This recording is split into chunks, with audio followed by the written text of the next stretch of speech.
Hello and welcome to TCS. Take center stage and own it. This is a personal, professional, and business development platform. We're so excited to be here today. My name is Marisa Bludart, and I am your host. We're focused today on DEI, diversity, equity, and inclusion, and what matters most. Taking center stage and owning it with me is Dr. Madeline Lewis, our key topic speaker today, Jacqueline,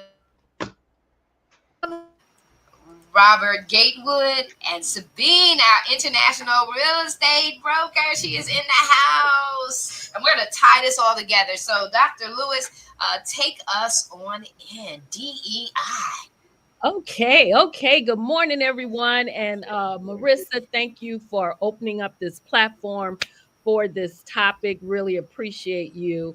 DEI, as we all know, has been a subject. And when I say DEI, I'm talking about diversity, equity, and inclusion, has been in the headlines for several months now, and it's just the topic is just getting hotter and hotter, and the concern around it is just overwhelming. People are really some are upset, some are confused. They don't know what to do. They don't know where to turn, trying to figure this thing out. So just want to talk a little bit about it today and kind of get everybody's input on in the direction that you all are going and what your thoughts are on it.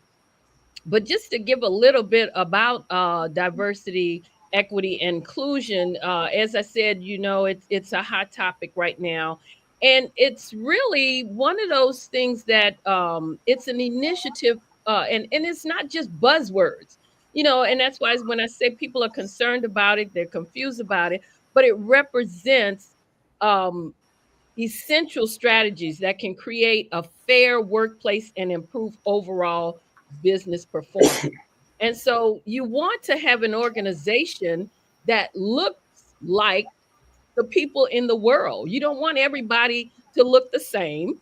And you want to be yes, you want to have the premise is to have fair and equality, when you're hiring, the hiring practices and different things like that.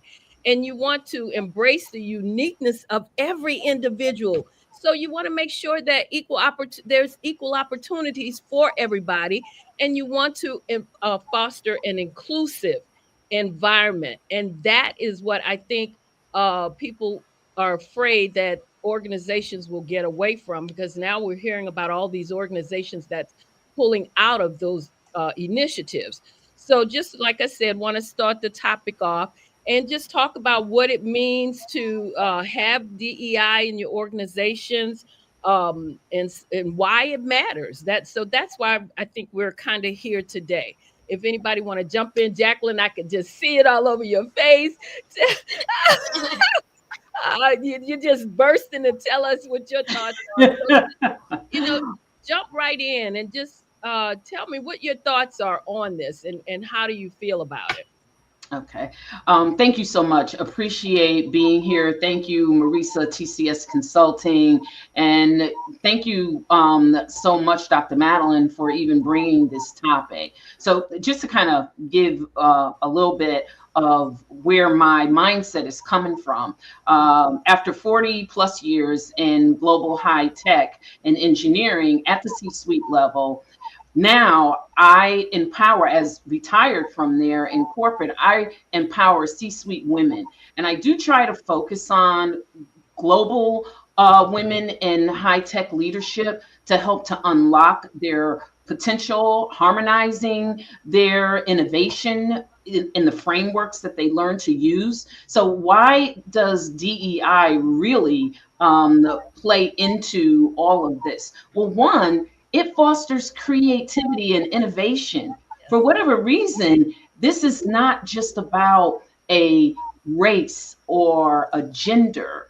This is really about fostering innovation and creativity. And I took a little note, Dr. Madeline, when you said everyone's uniqueness. And so if we're going to tap into everyone's uniqueness, we have to have leaders at the C-suite that understand the whole picture of DEI. What's the impact? Well, the impact is that companies with diverse leadership are Mhm. more likely to create products and services and Yes. strategies that appeal to a broader customer base. This is Absolutely. about shareholder value. It's Mhm. not just about reaction and emotion and people saying, "Oh, we need to do away with that because it's unfair." But what we really do with a diverse workforce is we set the stage to increase a competitive advantage in the marketplace if we're really understanding the whole picture of DEI. And there's quite a few studies out there. Right now in 2025, there was a study by Corn Ferry, I believe, and I know the Global Black Forum did the same study, but they kind of came out with the same, I'm going to say, thoughts and results that they found that the companies that they looked at, those companies that actively engaged in DEI from a holistic perspective, they had a greater innovation advantage and they had more successful execution of their ideas that went to market.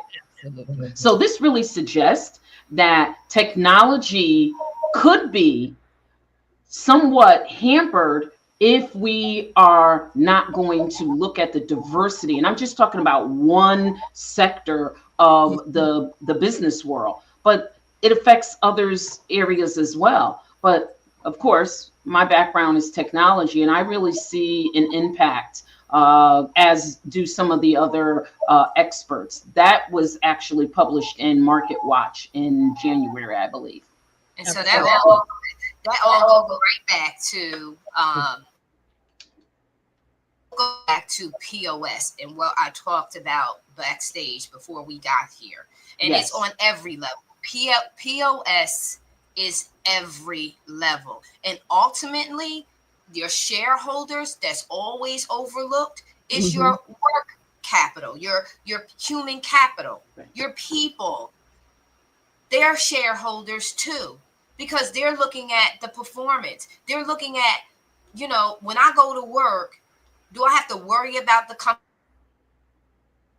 for me or is the company against me? And that's what DEI really dealt with. It gave people an unconscious sense of security. Because when an individual feels secure and safe, you can unlock and unleash their unlimited potential. And that is not a cliche, that is the God's honest truth. If Absolutely. I am not worried about my job and I Mhm. feel good about what I work for, I'm going to Mhm. show up and I'm going to show out because I Absolutely. love my company and Mhm. I want to represent them well. So I'm going to increase, not decrease, my performance. So Absolutely. this is no game. It is truth. It goes back to EI, emotional intelligence. It just encapsulates it all. So my background is psychology. Oh, industrial organizational psychology. I have a heart for the people and how they feel, and then how they perform and how they feel fulfilled. And Mhm. when a person feels fulfilled, it's unlimited. Yes. And at the end of the day, all of that innovation comes from an Mhm. unleashed sense of freedom to create, to procreate. And that's why that's so important. So I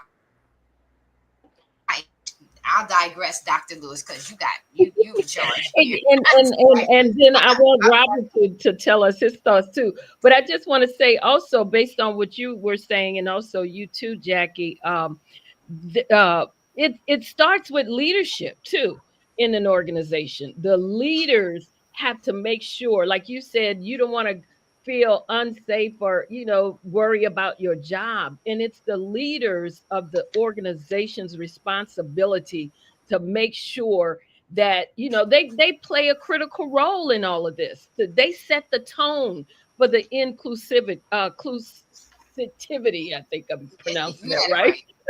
right. Because they're the ones that can drive the change of an organization. So if they don't, come on board with it, if they're not for it, then it's not going to happen. And as you pointed out, also, Jackie, they if the organizations, if they have this in place, then it's a formula for success for their organizations. It really is. So I mean, And leaders set the culture and the climate absolutely, on every absolutely. level. So at Hmm.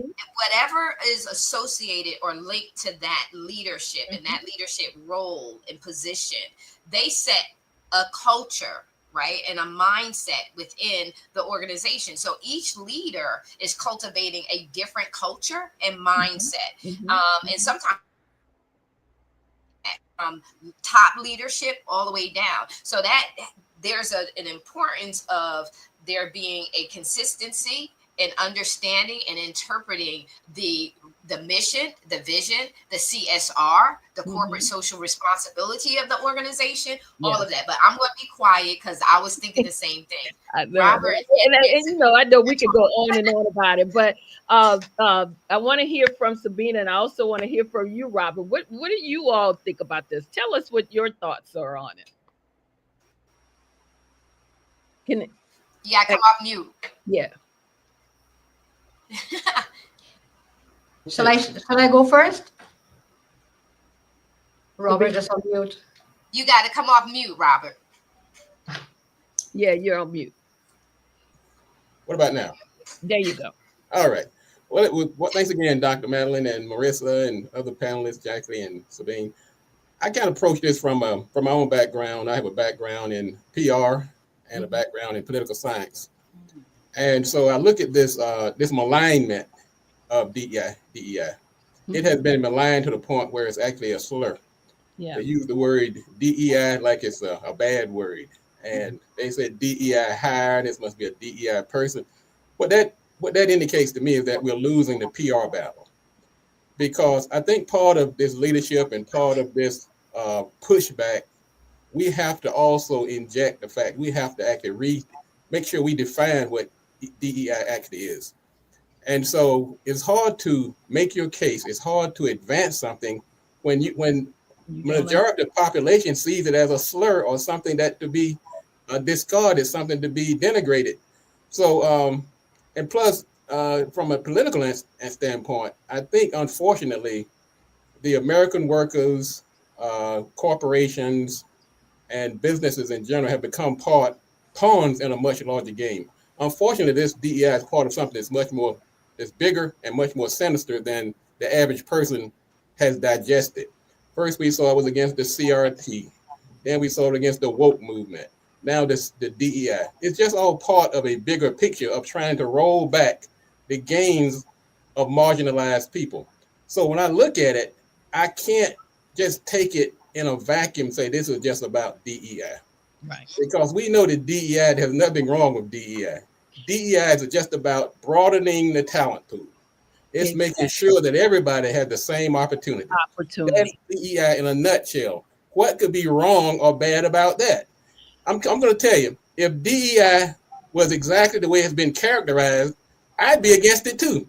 But we know what we're seeing in the media Absolutely. is not what DEI represents. That's my Exactly. take on it. That's And my and take. I think what it is that when they hear DEI, they automatically think that it's to push African Americans into these positions. Or That's unqualified, the not just biggest. African That's Americans. one of the biggest roles. But Unqualified. it's also what they don't fail to understand. It's inclusive, meaning it's for all, everyone, men, women, Hispanics, all everyone. And one of the things that I was listening to this lady the other day, and believe she was a white female, and she was outraged because she said that they don't understand when they talk about getting rid of DEI. She said that you it's white women are going to suffer too, because before, back in the day, white women could only hold the roles of secretaries.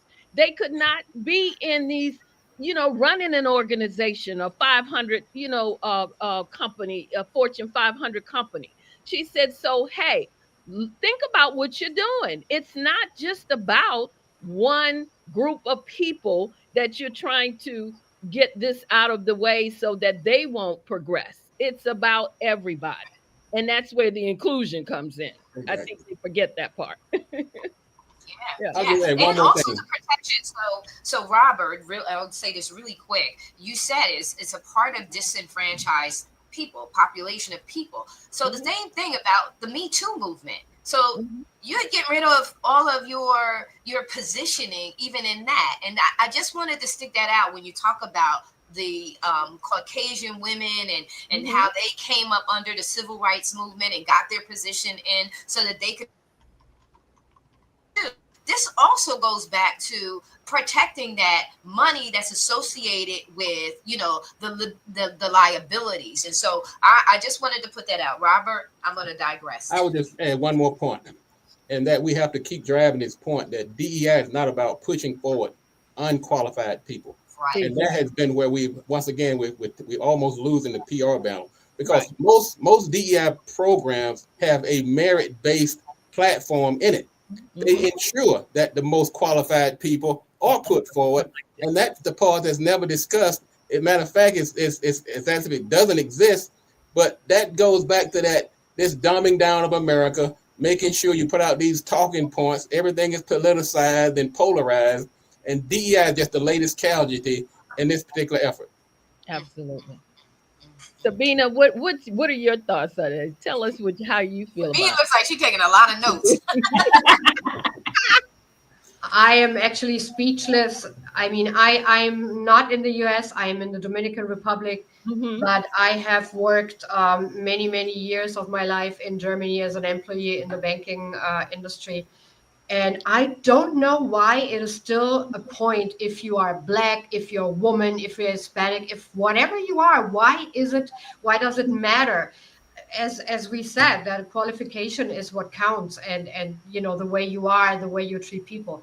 I don't get it. Why do we have this racism stuff in whatever wherever we are? We have that. It's Yeah. We are in the year 2024. We should do better. And of Yeah. course, it's very important to protect people that why ever they need to be protected, and Absolutely. to show what they can do, and to get into the positions they deserve, no matter if they're a woman or Black or whatever. I just And I don't that's have what the words and for that's that. what Robert was saying. It's I, you're looking at the Right, most qualified. You're not just right. putting and I'm just gonna put it out there, a straight white man in that position just because he is. And the Exactly. unfortunate part about that is that 41 of the 50 states have either outlawed or introduced legislation to roll back DEI. And I just want to point out that the District of Columbia and Maryland is not one of them, okay? All Just right. to let y'all know. Very good. Just if I can interject, I love what Robert said. There's such a misunderstanding and the level of, I'm going to say, the lack of knowledge Mhm. behind DEI and the benefits of it. So, real life story, I had some open positions and I never said a word to recruiting. I never told them we need this, we need that. That's their job. They're just supposed to filter resumes and get qualified people to me. And one of the HR individuals, and this may shock you, but she said, you're probably thinking why I don't have any minorities in there and very few females. I said, no, that didn't cross my mind. I need to get this role filled. She Mhm. said, well, the problem is that we can't find any qualified minorities for these jobs. And I asked her, where are you looking? Looking. She said, well, we're looking at MIT, we're looking at, and she cited some of the colleges that you're not going to find that level of diversity. And so I asked her, I said, well, did you think about Howard? They have an excellent Howard University. They have an excellent engineering, and you have companies such as Corning and Raytheon, and those companies literally will recruit from there. And so there's this closed mindedness that, oh, I'm going to tell you in the beginning, I can't go find those type of people. One, I didn't tell you to go find anyone other than a qualified individual. But the fact that you had a mindset like that, and you're not even looking, your recruiting isn't even diverse. You're complaining about something that you don't understand. Right. And then you're not even diverse in where you look to recruit from. So, Robert, to your point, I think education here is key. And to anyone that is not of the real understanding of what we're talking about here. Absolutely. Yeah. Absolutely. Yes, yeah. Another And thing is too is we're looking at the upcoming generation, and the disconnect is, and I was sharing this with Sabine offline. The disconnect is they haven't had the straight, direct experience of the racism, you know, and all that goes with that. They've not had that, and they've in not had. our society, even though racism still exists, it doesn't exist that like it did back in the day. Mhm. It's Absolutely. been such an extended period of time where we've not had that direct racial encounter, other than the violence between the whatever. We've not had that, and so there's a disconnect of why these programs and why these policies actually came into place. And talking about education, Robert and Lulu, it's all about the disconnect of that reality, that why did these things come. And another thing is with Robert, that this is not single-minded, but there is an agenda behind it. If you remove the past, then there Yeah. is no today present cause for need of it. But and that is with them taking out what happened in the 60s, in the early establishment of the country, removing that from our history and Right. removing that from daily conversation. That's why it's so important. What are you talking to your children about? Are you, when you're driving and you're going on trips, what is your real conversation? Are you teaching them about the history so that they Yeah. understand why the present is what it is and how we can move forward? I've always argued that, saying, hey, what is the conversation? Are you talking about designer clothing, designer cars? Are you talking about real life situations and how this thing can shift in a heartbeat is what we're seeing. And so that's why these conversations, and that's why, Dr. Lewis, when you said to me, Jess, I think it was that we could have this conversation, that we're having it today, because these are the conversations that we need to be having. This is what we Mhm. need to be making people aware of on Yeah. these kind of platforms. Mhm. Well, the thing of it is, when you say what are they talking about when they're, in the car, would have you, a lot of times they're not, because the That's it. kids are in the back on their devices, and the parents driving, or have zoned out or whatever. So they're not having these conversations, which is why it's so easy for them to take it out of the schools, take these different programs out of the schools, so that And so, the kids aren't learning about any of this. And that's the problem with what they're doing, how he's changing the executive orders to eliminate DEI, is the fact that he's saying that it's a discrimination against the civil rights protection and affirmative action. I mean, how do you get that? But if you rewrite it and you constantly tell people that don't really know or don't really discuss it, then guess what? They're going to believe that. That's what they're going to and the think. Well, falsehood, yeah, let's get rid of it because it's discrimination. It's right? discrimination. Right. And you have a younger generation that's saying, I don't want that. I don't need that to get ahead. And they don't Mhm. understand that the very reason their parents are ahead is It's because because of these policies and these right that laws was put being in in place. place right for them. And so they don't, it's a charge to us. It's a double-edged sword. It's a charge to both us as the, you know, the wise, to make sure that the younger generation, that there is no communication gap, that we work together to communicate effectively. Even at this ninth hour, it's still very important for us to not give up and go quietly Oh, into the night, but to speak absolutely. up. Absolutely.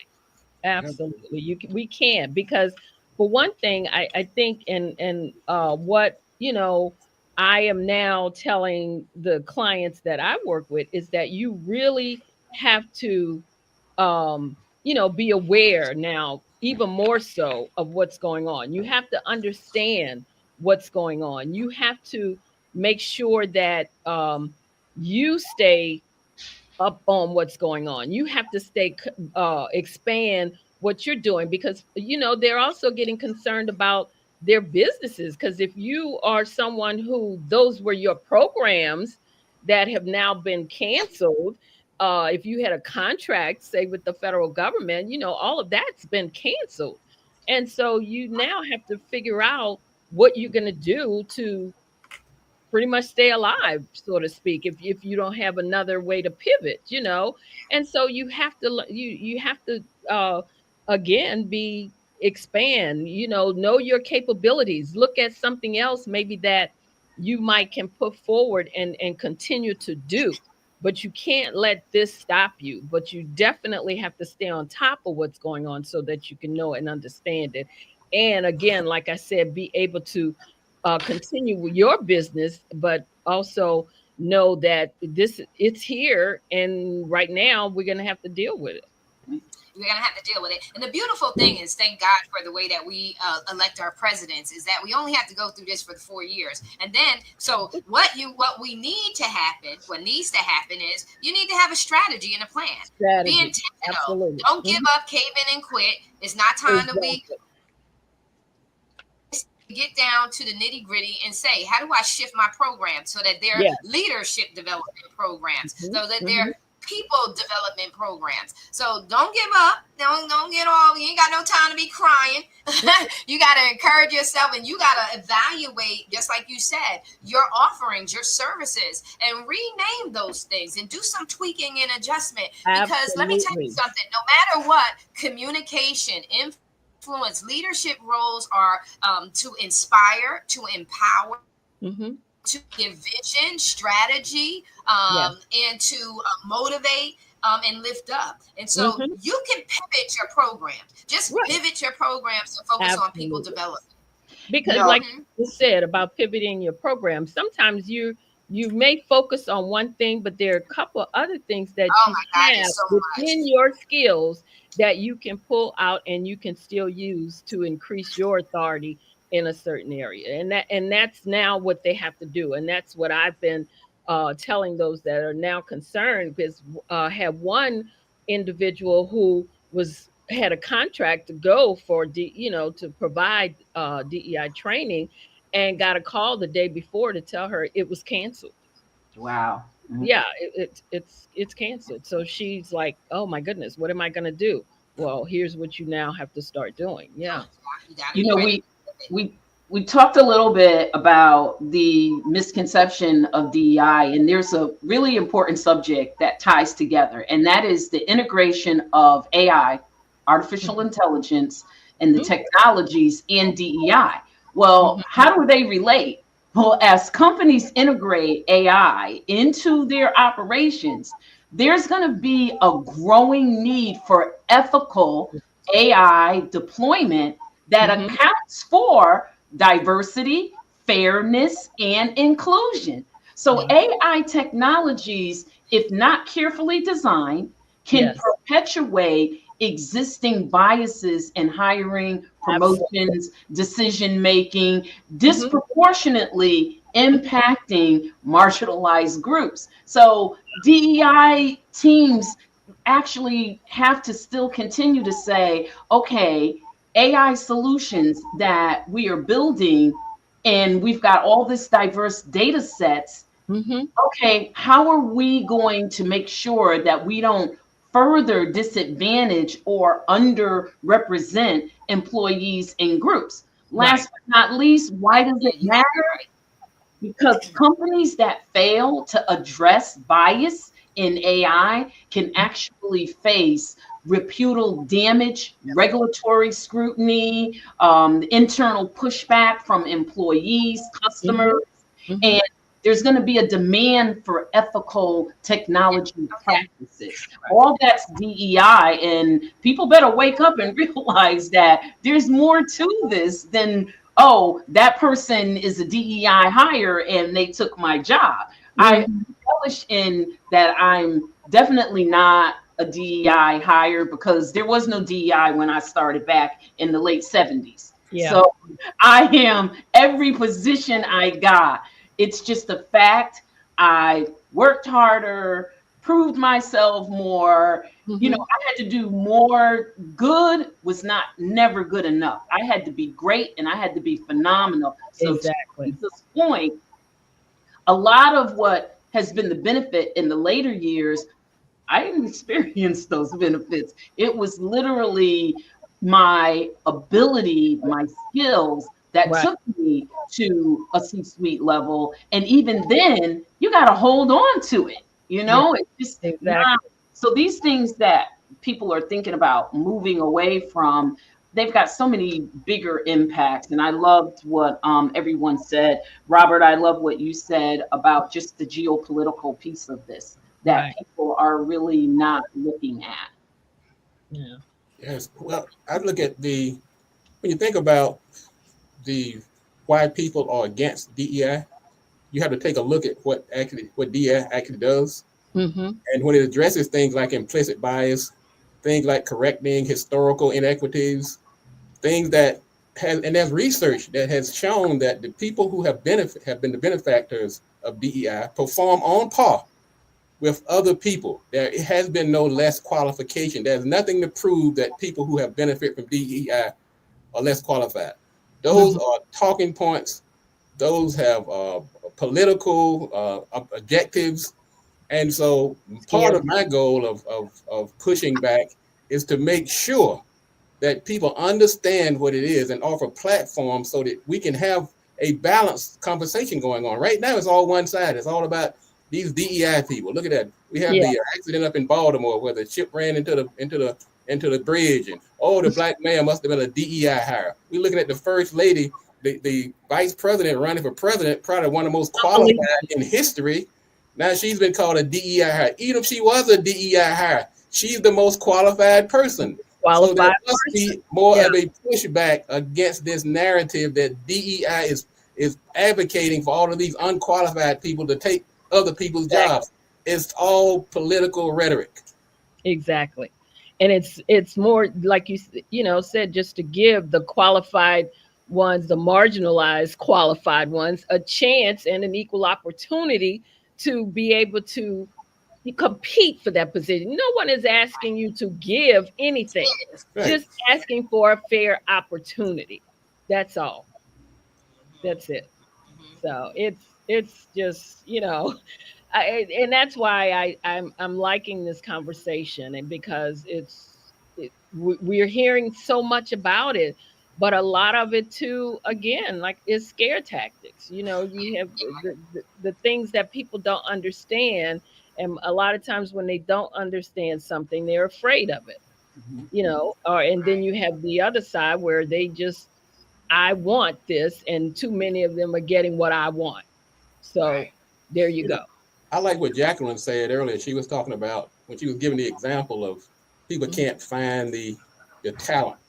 Well, Yeah. one of the objectives of DEI is to broaden the pool, which means you have to go out and recruit. You can't just go with certain other demographics or expect to find a diverse pool Exactly. of candidates. The other Exactly. part of the DEI, the inclusion part, is Mhm. about making people feel welcoming, and then the equity part is to remove some of these barriers that have Mhm. historically kept people from getting in these positions and advancing. And Those absolutely. are very noble, honorable, and any person with a just and fair mind will see them as needed advances in the workplace and in society. But Absolutely. That's not the conversation that we're having. That's not what we're talking about on the nightly news. That's not what the talking heads are talking about. All they're talking about is look at that DEI hire. Look at How did that person get there? We have to change the narrative in order for us to advance all that's good about DEI. And that's exactly like what you were saying, Jacqueline. It's yeah, I remember when I was working with the FBI, and I was actually at the time I was an analyst, and I remember seeing on the website that the FBI had a recruitment team, and I remember thinking, I didn't know we had a recruitment team, and so I went and I inquired about it because, as you know, the FBI was famous for having a lot of white males in the organization. And so when I went to find out about it, I got on the recruitment team. I was able to get on the recruitment team just to see, I wanted to know where they were going to get these people, you know? And it's like you say you're going to colleges. When you put up these recruiting booths at different events, you're telling people, you're going to colleges and different things like that to get people. But like you said, which colleges are you going to? And by doing that, I was able to get on there and kind of like you said, make suggestions. Hey, well, how come we're not going over here? But if you don't, again, too, you can't be afraid of what's going on. You have to jump in, you have to be aware, you have to do your research, and you have to include yourself in the conversation so that you can try and change the narrative. Amen. So, yeah. But Wow. wow. This is Well, we know that we have to have this discussion again. We got to keep on having this we're coming discussion. into the end, huh? Yeah, we have to continue having the conversation and continue to bring awareness. That's what's very important. And so I just want to say thank you to Dr. Lewis for just bringing it up. I know we've all been thinking of it separately. We've all been watching and saying we've just been sitting back, and then you gave us the charge. Not just sit back. Let's really talk about this. And so we will continue this discussion because we want to encourage, not only do we want to encourage, but we also want to educate and equip individuals who are, especially those who do, like you said, they're the small business owners that their business was based on this, this experience and helping their clientele and bringing awareness and training and development and things like that. We want to make sure that they have of encouragement, but not only encouragement to trigger them to think in ways of pivoting, to come up with some ideas or some strategies that they can take and move. And we did do that a little bit today. We tapped into a little bit of that today because DEI is really about leadership, right? And it's about how we're showing up ourselves. And so there can be a pivot for them. This is not the end of all. This is just a something we look at. How do we say it? We got to assess, address, and move forward. And so with that being said, I want to say thank you so very much, Madeline, Dr. Lewis, for charging us with this. And I want to thank you for my Own It team and my TCS team for, not counting it robbery, coming out and just having a candid conversation in regards to this topic, what matters most in DEI, and really speaking to it. So thank you, ladies and gentlemen. You guys have a great weekend. Those who tuned in, thank you so much for tuning in. Make sure that in our next shows and upcoming shows that you make sure you leave some comments. We want to hear from you so we can respond to you in the audience. So we love you so very much. God bless you. We're out.